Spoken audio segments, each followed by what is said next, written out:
S, ಇನ್ನು ರಾಜ್ಯ ಬಿಜೆಪಿಯಲ್ಲಿನ ಭಿನ್ನಮತ ಒಳ ಜಗಳ ದಿನೇ ದಿನೇ ಹೆಚ್ಚುತ್ತಲೇ ಇದೆ. ಬಿಜೆಪಿ ರಾಜ್ಯಾಧ್ಯಕ್ಷ BY ವಿಜೇಂದ್ರ ಬದಲಾವಣೆ ಮಾಡಬೇಕು ಅಂತ ವಿಜಯಪುರ ಶಾಸಕ ಬಸನಗೌಡ ಪಾಟೀಲ್ ಯತ್ನಾಳ್ ಅಂಡ್ ಟೀಮ್ ದಿನೇ ದಿನೇ ಒತ್ತಡ ಹೆಚ್ಚು ಮಾಡುತ್ತಲೇ ಇದೆ. ಇದು ಮಾತ್ರವಲ್ಲ, ಯತ್ನಾಳ್ ಅವರು ಅವಕಾಶ ಸಿಕ್ಕಾಗೆಲ್ಲ ಮಾಜಿ CM BS ಯಡಿಯೂರಪ್ಪ ಹಾಗೂ ವಿಜೇಂದ್ರ ವಿರುದ್ಧ ವಾಗ್ದಾಳಿಯನ್ನು ನಡೆಸುತ್ತಲೇ ಬಂದಿದ್ದಾರೆ. ಮಾಜಿ CM ಯಡಿಯೂರಪ್ಪ ಅವರು ಕಾಂಗ್ರೆಸ್ನ ಹಿರಿಯ ಶಾಸಕ ಮತ್ತು ವೀರಶೈವ ಮಹಾಸಭಾ ರಾಷ್ಟ್ರೀಯ ಅಧ್ಯಕ್ಷ ಶಾಮನೂರು ಶಿವಶಂಕರಪ್ಪ ಅವರನ್ನ ಭೇಟಿ ಮಾಡಿದ ವಿಚಾರವಾಗಿ ಬೆಂಗಳೂರಿನಲ್ಲಿ ಪ್ರತಿಕ್ರಿಯೆ ನೀಡಿದ ಯತ್ನಾಳ್ BSY ವಿರುದ್ಧ ಕಿಡಿಕಾರಿದ್ದಾರೆ. ನಿನ್ನೆ ರೇಣುಕಾಚಾರ್ಯ ಸಭೆಯಲ್ಲಿ ಕೂತವರಲ್ಲಿ ಎಲ್ಲರೂ ದೊಡ್ಡ ದೊಡ್ಡ ಲೀಡರ್ಗಳ ಆ ಸಭೆಗೆ ಬಂದಿದ್ದಂಥ ಸ್ವಾಮೀಜಿಗಳು ಎಲ್ಲರೂ ರೆಡಿಮೇಡ್ ಸ್ವಾಮಿಗಳು ಅಂತ ಸ್ವಾಮಿಗಳ ವಿರುದ್ಧ ಯತ್ನಾಳ್ ಅವರು ಕಿಡಿಕಾರಿದ್ದಾರೆ. ಇನ್ನು ಅಲ್ಲಿ ಯಾರು ಕೂಡ ಪ್ರತಿಷ್ಠಿತ ಸ್ವಾಮಿಗಳು ಇರಲಿಲ್ಲ, ಇದೆಲ್ಲವೂ ವಿಜೇಂದ್ರಗಾಗಿ ಮಾಡಿರುವುದೇ ಅಂತ ಜಗತ್ತಿಗೆ ಗೊತ್ತಿದೆ. ಯಡಿಯೂರಪ್ಪ ರಾತ್ರಿ ಯಾಕೆ ಶಾಮನೂರು ಶಿವಶಂಕರಪ್ಪ ಮನೆಗೆ ಹೋಗಿದ್ರು, ಶಾಮನೂರು ಅವರಿಂದ ವೀರಶೈವ ಮಹಾಸಭಾ ಬೆಂಬಲ ಕೇಳಿದ್ರಿ ಅಂದ್ರೆ ಇಬ್ರು ಸೇರಿ ರಾಜ್ಯದಲ್ಲಿ ಕಾಂಗ್ರೆಸ್ ಮತ್ತೆ ಬಿಜೆಪಿಗೆ ವೀರಶೈವ ಎಂಬ ಕಾರ್ಡ್ ಉಪಯೋಗ ಮಾಡ್ತಿದ್ದೀರಿ ಅಂದ್ರು.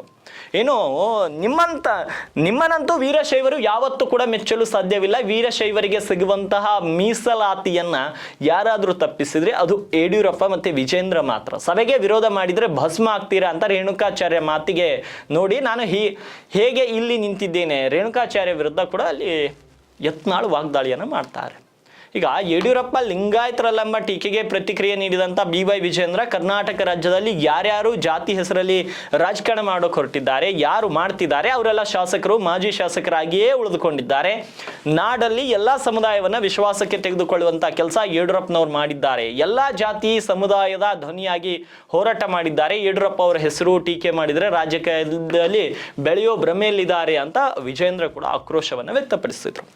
ಆದರೆ ದುರ್ದೈವ, ವಿಜೇಂದ್ರ ಮತ್ತು ಯತ್ನಾಳ್ ಒಂದೇ ಪಕ್ಷದಲ್ಲಿದ್ದಾರೆ. ರಾಜ್ಯದ ಜನರಿಗೆ ನಾನು ಮತ್ತೊಮ್ಮೆ ಗಮನಕ್ಕೆ ಕೊಡ್ತಾ ಇದ್ದೀನಿ, ಯತ್ನಾಳ್ ಮತ್ತು ವಿಜೇಂದ್ರ ಒಂದೇ ಪಕ್ಷದಲ್ಲಿದ್ದಾರೆ. ಯಾವ ಸ್ಥಾನದಲ್ಲಿದ್ದಾರೆ ಅದನ್ನು ಕೂಡ ಹೇಳ್ತೀನಿ.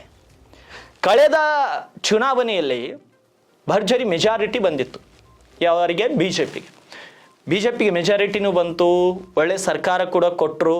ಆದರೆ ಜನರಿಗೆ ಇವರ ಆಡಳಿತ ಹಿಡಿಸಲಿಲ್ಲ, ಇವ್ರು ಮಾಡುವ ರಾಜಕಾರಣ ಜನರಿಗೆ ಹಿಡಿಸಲಿಲ್ಲ. ಅದಕ್ಕಾಗಿ ಇವ್ರನ್ನ ಅಧಿಕಾರದಿಂದ ಕೆಳಗಿಳಿಸ್ತಾರೆ. 245ಕ್ಕೂ ಅಧಿಕ ವಿಧಾನಸಭಾ ಕ್ಷೇತ್ರಗಳಲ್ಲಿ ಇವರಿಗೆ ಸಿಕ್ಕಿದ್ದು ಬರೀ 2 ಅಂಕಿ, ಅಂದರೆ 60 ಸ್ಥಾನಗಳು. 60 ಸ್ಥಾನಗಳಲ್ಲಿ ಅದರಲ್ಲಿ 40 ಶಾಸಕರು ಒಂದು ಸೈಡಲ್ಲಿದ್ದಾರೆ, ಇನ್ನೊಂದು 20 ಜನರದು ಇನ್ನೊಂದು ಗುಂಪಿದೆ.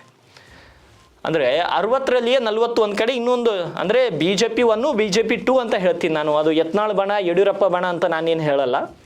ಆದರೆ ಈ 60 ಜನಕ್ಕಾದರೂ ರಾಜ್ಯದ ಜನರು ಗೆಲ್ಲಿಸಿದ್ದಾಕೆ ಅನ್ನೋದನ್ನು ನೀವು ಮನನ ಮಾಡ್ಕೊಳ್ಬೇಕು. ರಾಜ್ಯದಲ್ಲಿ ಆಡಳಿತವನ್ನು ಕಳೆದುಕೊಂಡಂತಹ BJPಯಲ್ಲಿ ಇರುವವರು 60 ಜನ ಶಾಸಕರು. ಆ 60 ಜನ ಶಾಸಕರು ವಿರೋಧ ಪಕ್ಷದಲ್ಲಿದ್ದಾರೆ. ಇವರುಗಳ ಕೆಲಸವೇನು? ಸರ್ಕಾರದ ಮೂಗುದಾರವಾಗಿ ಕೆಲಸ ಮಾಡಬೇಕು. ಆದರೆ ಈ ರಾಜ್ಯದ ದುರಾದೃಷ್ಟ, ಇವರು ವಿರೋಧ ಪಕ್ಷದಲ್ಲಿ ಇದ್ದಾರೋ ಅಥವಾ ಯತ್ನಾಳ್ ಎಂಬ ಸರ್ಕಾರ ಮತ್ತು ಯಡಿಯೂರಪ್ಪ ಎನ್ನೋ ಸರ್ಕಾರದ ನಡುವೆ ಪೈಪೋಟಿ ನಡೀತಾ ಇದೆಯೋ ಗೊತ್ತಿಲ್ಲ. ಇವರಿಬ್ಬರೂ ಸೇರಿ ಕಾಂಗ್ರೆಸ್ನ ವಿರುದ್ಧ ಹೋರಾಟ ಮಾಡಬೇಕು, ಕಾಂಗ್ರೆಸ್ಗೆ ಮೂಗುದಾರವಾಗಿ ಕೆಲಸ ಮಾಡಬೇಕು. ಆದರೆ ಪಕ್ಷಗಳಲ್ಲಿ ಇವರು ಬಿಜೆಪಿಯಲ್ಲಿಯೇ ಜಗಳ ಮಾಡ್ತಿದ್ದಾರೆ. ನಿಮ್ಮ ಗಮನಕ್ಕಿರಲಿ, ಆಡಳಿತದಲ್ಲಿರುವಂತಹ ಪಕ್ಷದವರಿಗೆ ಬೇಜವಾಬ್ದಾರಿ ಹೆಚ್ಚಿರುತ್ತೆ.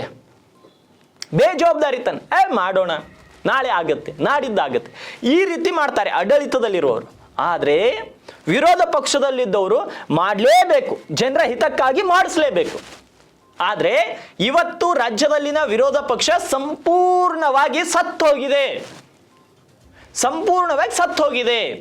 ಇವರಿಗೆ ಸರ್ಕಾರವನ್ನು ಹೆಂಗೆ ಮಣಿಸ್ಬೇಕು, ಸರ್ಕಾರಕ್ಕೆ ಹೆಂಗೆ ಮೂಗುದಾರವಾಗಬೇಕು ಅನ್ನೋದೇ ಗೊತ್ತಿಲ್ಲ. ಇವ್ರಿಗೆ ಬರೀ ಗೊತ್ತಿದ್ದು ಯತ್ನಾಳ್ನ ಹೆಂಗೆ ವಿರೋಧ ಮಾಡಬೇಕು, ಯತ್ನಾಳ್ ಟೀಮಿಗೆ ಗೊತ್ತಿರೋದು ವಿಜೇಂದ್ರನ್ನ ಹೆಂಗೆ ವಿರೋಧ ಮಾಡಬೇಕು. ನಿಮಗೆ ಜನ ಅಲ್ಲಿ ಕೂರಿಸಿದ್ದು ಜನರ ಸಮಸ್ಯೆಗಳನ್ನು ಸರ್ಕಾರದ ಮುಂದಿಟ್ಟು ಪರಿಹಾರ ಕಂಡುಕೊಳ್ಳಲಿಕ್ಕೆ ವಿನಃ ಯತ್ನಾಳ್ಗೆ ನಾನು ಹಂಗಂತೀನಿ, ವಿಜೇಂದ್ರ ಯತ್ನಾಳ್ಗೆ ಹಿಂಗಂತಾರೆ, ಅವರಿಬ್ಬರ ಜಗಳಕ್ಕಾಗಿ ಜನ ನಿಮ್ಮನ್ನ ಗೆಲ್ಲಿಸಿಲ್ಲ. ನಿಮಗೆ ವಿರೋಧ ಪಕ್ಷದಲ್ಲಿರುವಂತಹ ಅರ್ಹತೆಗಳು ಇಲ್ಲ. ವಿಜಯೇಂದ್ರ ಮತ್ತೆ ಯಡಿಯೂರಪ್ಪ ಇಬ್ಬರೂ ಕೂಡ ರಾಜೀನಾಮೆಯನ್ನ ಕೊಟ್ಟು ನಿಮ್ಮ ಸ್ವಂತ ವರ್ಚಸ್ಸಿನ ಮೇಲೆ ರಾಜಕಾರಣ ಮಾಡಿ. ವಿರೋಧ ಪಕ್ಷದಲ್ಲಿ ಇದ್ದೀರಾ, ಆ ಜವಾಬ್ದಾರಿಯನ್ನ ಮೊದಲು ಮಾಡಿ. ಆಡಳಿತದಲ್ಲಿರುವಂತಹ ಕಾಂಗ್ರೆಸ್ ಏನ್ ಮಾಡ್ತಾ ಇದೆ ಅದರ ಬಗ್ಗೆ ಕನಿಷ್ಠ ಜ್ಞಾನ ಇಲ್ಲ ಇಬ್ಬರಿಗೂ, ವಿಜೇಂದ್ರ ಮತ್ತೆ ಯತ್ನಾಳ್ಗೂ. ಬರೀ ನಿಮ್ಮಿಬ್ಬರ ಜಗಳಕ್ಕಾಗಿ ಇಡೀ ರಾಜ್ಯದ ಭವಿಷ್ಯವನ್ನ ನೀವು ಹಾಳು ಮಾಡ್ತಾ ಇದ್ದೀರಿ. ಇಡೀ ರಾಜ್ಯದ ಭವಿಷ್ಯವನ್ನ. ಏನ್ರಿ ಸಿಕ್ತು ಬಜೆಟ್ ಅಲ್ಲಿ? ಏನ್ರಿ ಪ್ರಶ್ನೆ ಮಾಡಿದ್ದೀರಾ ಬಿಜೆಪಿ ಅವರು? ಏನ್ ಮಾಡಿದ್ದೀರಾ ಬಿಜೆಪಿ ಅವರು? ಮಾತೆತ್ತಿದ್ರೆ ನಾವು ಅದನ್ನು ಮಾಡಿದ್ದೀವಿ, ಇದನ್ನು ಮಾಡಿದ್ದೀವಿ. ನಿಮಗೆ ಜನ ಅಧಿಕಾರದಿಂದ ಕೆಳಗಿಳಿಸಿದ್ದಾರೆ. ಯಾಕೆಂದ್ರೆ ನೀವು ಕೆಲಸ ಸರಿಯಾಗಿ ಮಾಡಿಲ್ಲ ಅನ್ನೋ ಕಾರಣಕ್ಕೆ. ಇವಾಗಾದ್ರೂ ಜನರ ಸಮಸ್ಯೆಗಳಿಗೆ ಧ್ವನಿ ಆಗ್ಬೇಕಾಗಿದ್ದಂತ ನೀವು ನಿಮ್ಮಿಬ್ಬರ ಜಗಳದಲ್ಲಿ ಇಡೀ ರಾಜ್ಯವನ್ನ, ರಾಜ್ಯದ ಯುವಕರ ಭವಿಷ್ಯವನ್ನ, ರಾಜ್ಯದ ಜನರ ಭವಿಷ್ಯವನ್ನ ನೀವು ಹಾಳು ಮಾಡ್ತಾ ಇದ್ದೀರಿ. ನಾಚಿಕೆ ಆಗಲ್ವೇನ್ರಿ ಇಬ್ಬರಿಗೂ? ಏನ್ ಮಾಡಿದ್ದೀರಿ?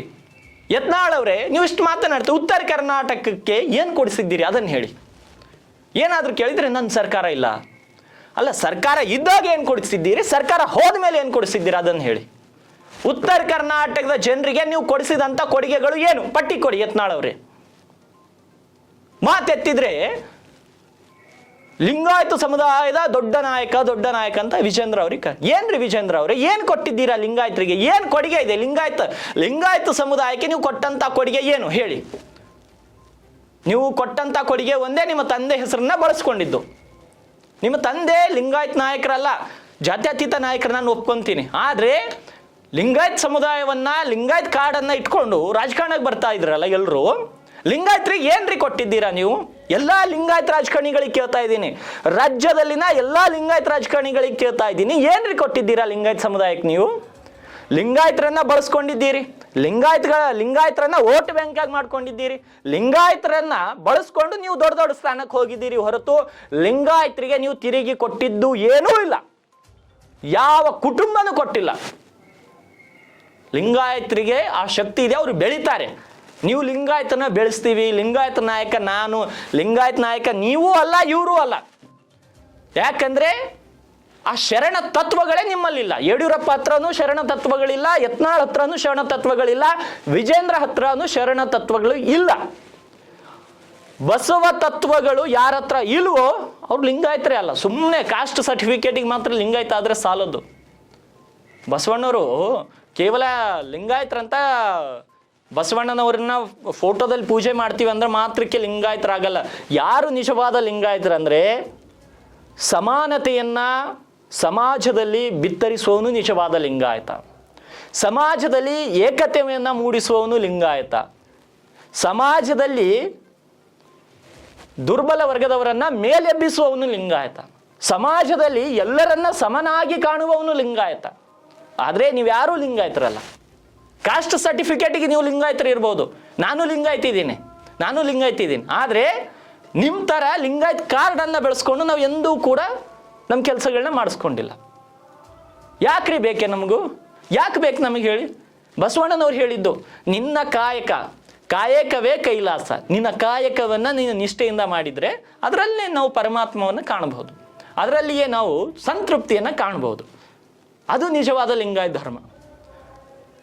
ನೀವು ಮಾಡೋದೆಲ್ಲ ಬಸವಣ್ಣನವರು ಕೊಲಬೇಡ ಹುಸಿಯ ನುಡಿಯಲು ಬೇಡ ಅಂತ ನೀವು ಗಂಟೆಗೊಂದು ಸುಳ್ಳನ್ನು ಹೇಳ್ತೀರಿ. ನೀವು ಲಿಂಗಾಯತ ಧರ್ಮದ ಪ್ರತಿಪಾದಕರಾಗ್ತೀರಾ? ನೀವು ಲಿಂಗಾಯತ ಧರ್ಮದವರಾಗ್ತೀರಾ? ಸುಮ್ಮನೆ ಕಾಸ್ಟ್ ಸರ್ಟಿಫಿಕೇಟ್ ಇಟ್ಕೊಂಡು ಲಿಂಗಾಯತ ಅಂತ ಲಿಂಗಾಯತ್ ಕಾರ್ಡ್ ಮೇಲೆ ಬೆಳೆಯೋದು, ಮತ್ತೆ ಆಮೇಲೆ ಹೇಳೋದು ನಾವು ಹಾಗೆ ನೀವು ಹಿಂಗೆ ಅಂತ. ಇವೆಲ್ಲ ನಿಮ್ಮ ರಾಜಕಾರಣವನ್ನು ಬಿಟ್ಟುಬಿಡಿ.